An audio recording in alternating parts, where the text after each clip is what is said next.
4 attempted arson attacks on synagogues in the UK in just 1 week. Prime Minister Keir Starmer is appalled. I'm fucking furious. Starmer goes on to tell us that attacks on our Jewish communities are attacks on us all. Well, yes, clichés exist for a reason, and indeed, it never does stop at the Jews. At the moment, however, it is the Jews who are being targeted, harassed, attacked.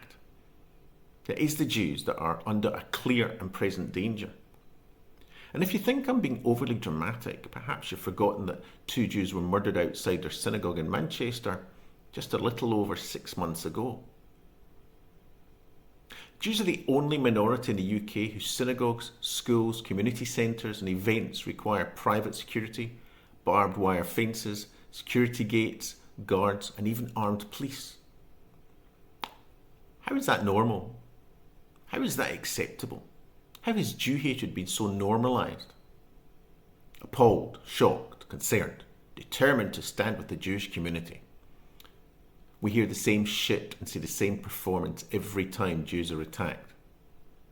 What we never see is decisive and meaningful action. Quite the opposite. In the UK, Jew hatred has been allowed to fester. Confronting it would require a backbone, moral clarity, as well as political courage. Alas, courage is not in this government's lexicon. This government prefers symbolism to leadership, rhetoric to action, and public relations to results.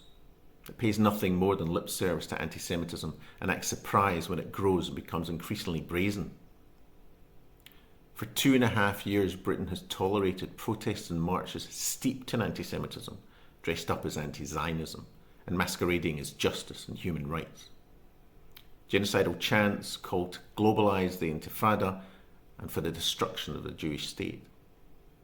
Police arrest pensioners and clergy for supporting Palestine Action, which is indeed a terrorist organisation, yet tolerates open support for hardcore terrorists like Hamas, Hezbollah, and their patron, the murderous Islamic regime in Iran.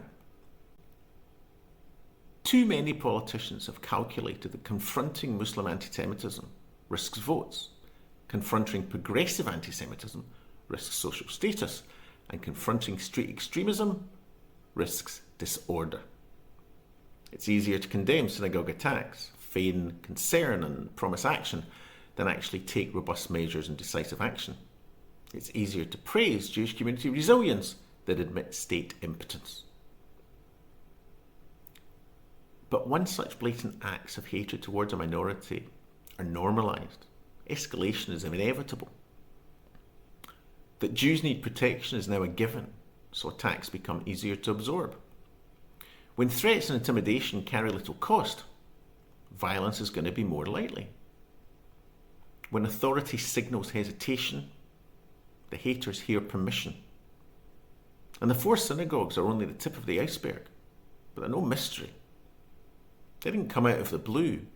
They are the consequences of years of inaction. In Birmingham, police effectively caved to Muslim intimidation and restricted pro-Israel and Jewish supporters rather than confront Muslim extremism and anti-Semitism. Muslims who drove around Jewish neighbourhoods in London with megaphones threatening to attack Jews and rape their daughters faced no consequences at all when they were arrested. Prosecutors decided to drop the case. Government capitulation sends a clear message that Britain will comply rather than challenge the mob. And so Jews are then murdered outside their house of prayer and attacks on Jews intensify. It seems as David Baddiel is right when he says, Jews don't count.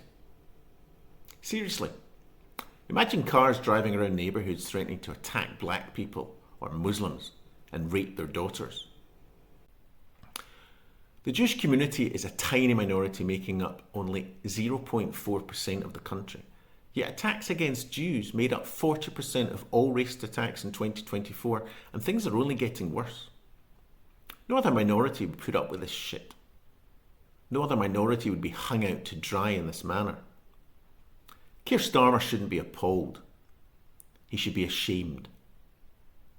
Ashamed that Jew hatred has flourished so openly. Ashamed that government lacks the nerve to confront it. Ashamed that political convenience matters more to him than public safety. Ashamed that after the memorials, the speeches, the lessons of history and the vows of never again, Jews in Britain need special security arrangements and armed police to protect them. The UK must either confront anti-Semitism with force, honesty and sustained political will, or admit the obvious. For them, managing the problem is easier than tackling it.